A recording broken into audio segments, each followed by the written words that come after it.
Welcome to Market Mornings, the channel for objective market commentary. Today's episode is Americana at its core, the Farm Bill. I always like to drive market-conscious individuals together with a question. How should we reform the Farm Bill? Or should we scrap it all together? Drop a comment below with your thoughts. Let's keep this momentum for why the Farm Bill started. We have a quote from U.S. Senator Bob Dole. I don't want to see this country ever go hungry. I don't want to see us have to go hat in hand to the communists to buy food.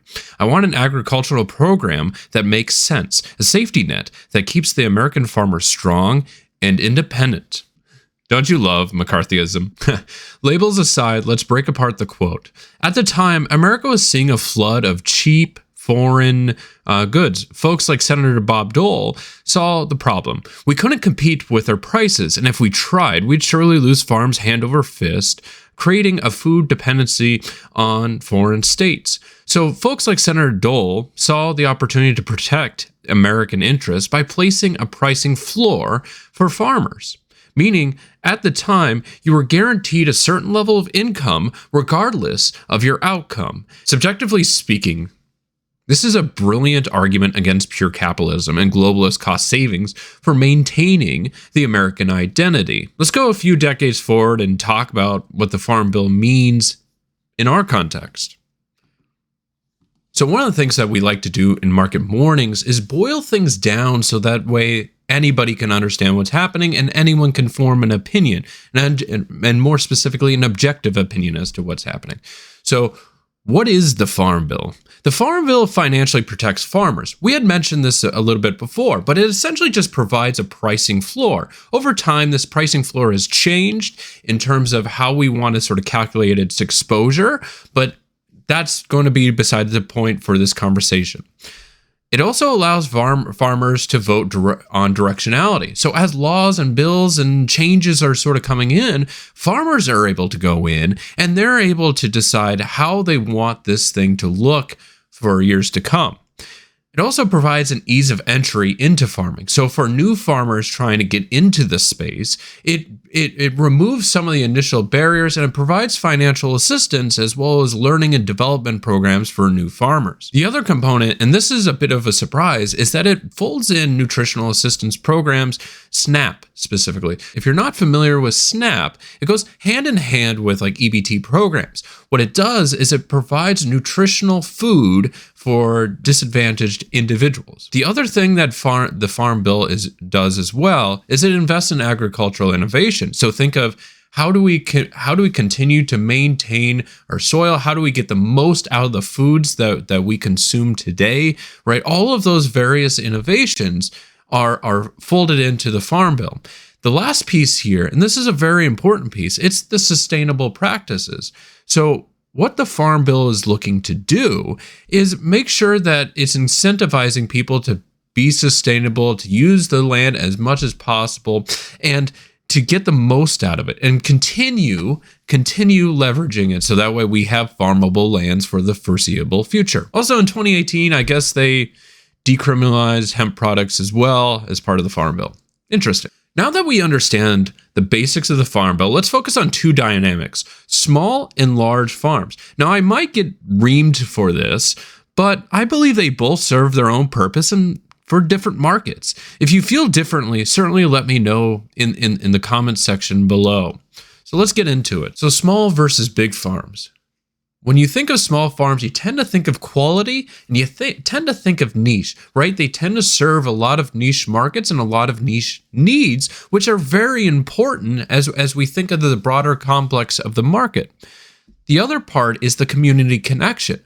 So COVID is a great example of this. So when COVID happened, right, a lot of national distribution kind of shut down overnight, right? It became increasingly more difficult to find good quality foods within your grocery store. There was a lot of shortages happening. And so what folks would have to do is that they would have to resort to their farms or local farms as an alternative option for getting the foods that they need. Small farms tend to be environmental stewards at the end of the day, which which just means is that they're taking care of the land and they're looking for as much sustainability and getting as much use out of the products as they physically can. And there is an aspect of small farms that is very important to agriculture today, which is their diversity resilience. What that means is they will often explore plants and they will often explore animals and animal species that are not super common, if you will, right? If you're thinking of a large commercial farm, you're going to be thinking of patterns and repetition. With a small farm, you're going to see a diversity of animals. And what happens if you don't have that diversity of animals and animal species, they start to go away, right? So it's very important from a small farm lens that they sort of maintain these practices, or else we would see, we would see less and less species as time goes on. And as events happen, for example, if there's a sickness, a plague, whatever that goes on for a specific species, well, at least you have the others that can sustain and maintain. So some of the takeaways or the drawbacks of a small farm is just their risk management, right? They don't have a lot of investment streams or fiscal means to weather many storms. They are very dependent on others. And that the second point under that price takers and not makers just underscores that completely, right? When they go to sell their products at the local auctions, like they're not the ones that are largely dictating the price. There are 6 major agricultural companies in existence today, and about 2 of them really sort of dictate the price as to how much they're willing to pay for specific, say, cows and livestock or various crops. The other component is cost, right? So yes, they are quality and they are niche as one of their strengths, but that does come with a bit of a cost, right? They can't always lean into the most efficient way to do things, which is a perfect segue for us to start talking about large farms. Now, large farms are economies of scale, right? They are efficient machines. And so everything that they do is pinching pennies as much as they can, because every penny they pinch has broader implications down the sort of supply chain. The other strength of them is that they tend to be global supply chains. So unlike a small farmer, right? These folks are doing distributions all across the United States and across and over the seas, over the waters, and supplying crops globally. As far as technology innovation goes, again, I had mentioned that there are 6 major agricultural companies that really sort of dominate this space. So as far as technology and innovation goes, it's really consolidated to those few. And a great example of this might be your John Deere's. They are the ones that are pushing tractors to be leaner, more efficient, to have more horsepower, to be able to do more for less. Right? The last strength, if you will, of a big farm is its risk management and its risk tolerance. When you have these catastrophic events, they are much better equipped to withstand it because they have investments into other businesses. They have investments that will keep them afloat and help them maintain, and they're not totally dependent on the crops and produce that they are generating. Now, some of the drawbacks of large farms are certainly the rural communities, right? Like we do see with large farms, there is a rural community decline, right? So you're not going to see as many small farms because they can't compete at the scale and at the volume that these large farms are putting out, frankly speaking.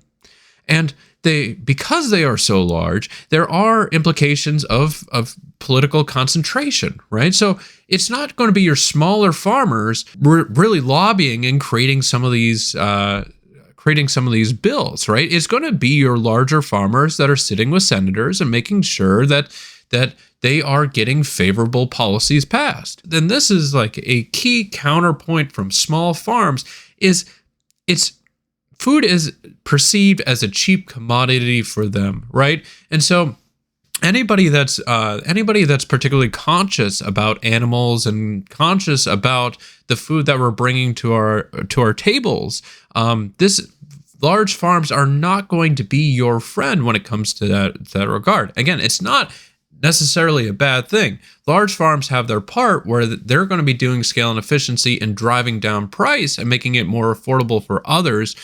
where small farms are going to be appealing to more niche and more quality and people that are more conscious of their ingredients and they're willing to pay more. So one of the things I want to bring to your attention here, because I think it's important to discuss, especially in this conversation, is how much we're spending on food and how it pertains to small and large farms altogether. So here on my screen, and I'll zoom in a little bit further just so we're able to see it together.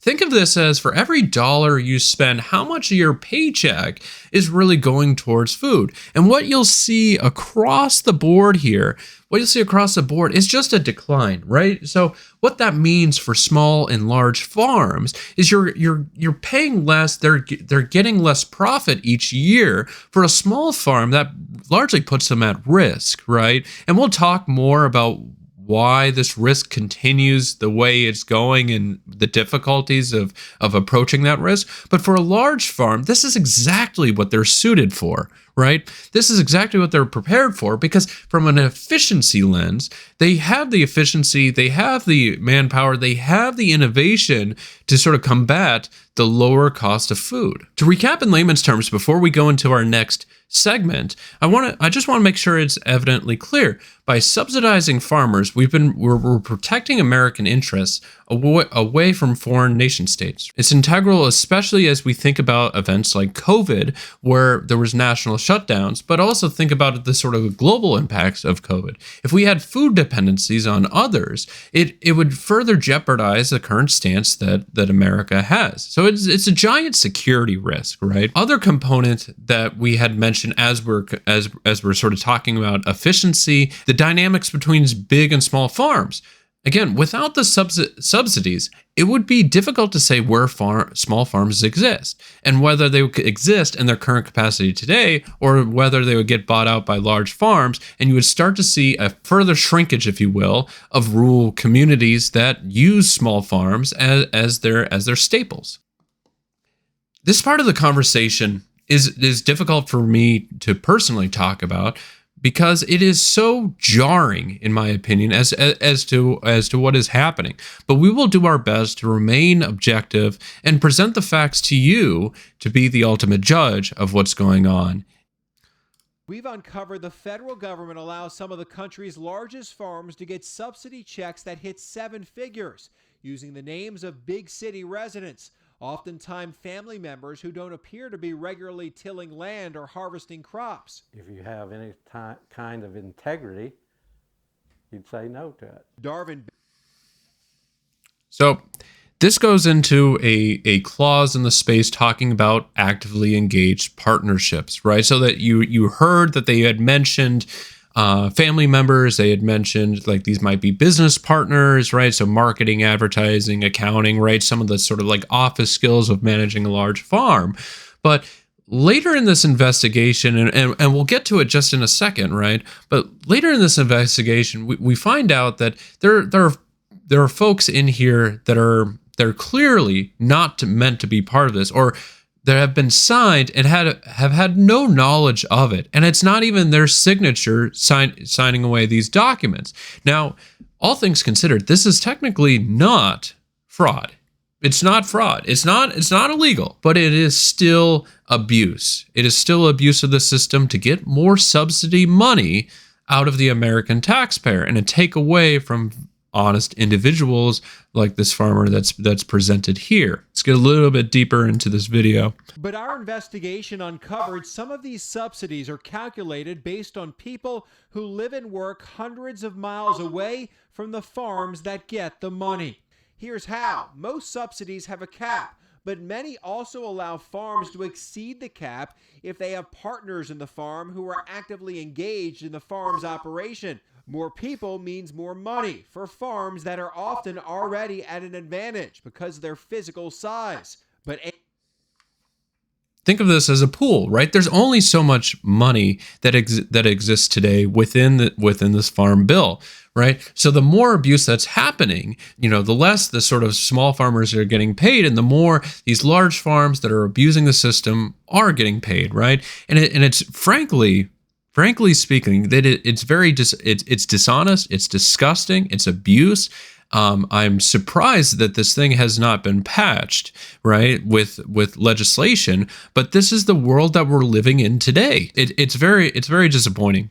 It's very disappointing that this is happening today. These are the type of stories that are getting published, and there are questions that are being drawn as to whether we should or we should not have the Farm Bill. If you're enjoying these videos and you want to watch them on your own, I will be putting them in the channel description.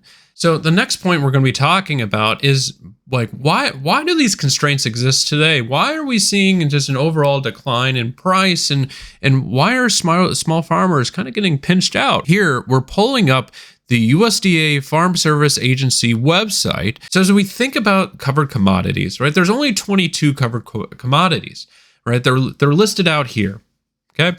Now, why is that particularly important? Now, from a market lens, agnostic of farmers, right? If you only have 22 covered commodities that you have a guaranteed price for, guaranteed income for, it's going to drive compression. It's going to everyone's going to be growing these particular products because it makes the most sense. They're guaranteed income, and the more people you have participating in this, it's going to take away from the profits of everyone. We talked about a lot of opportunities in the market space today, and here's where we're sitting, right? The first thing that we addressed was the abuse, right? The actively engaged. And frankly, one of the best ways to work around that is tightening the language and the wording of it, or placing a cap on the overall payment as to what each farm can get. For small farms, you really need to be positioned on quality. You need to be transparent, have stories about your food, about your products, and drive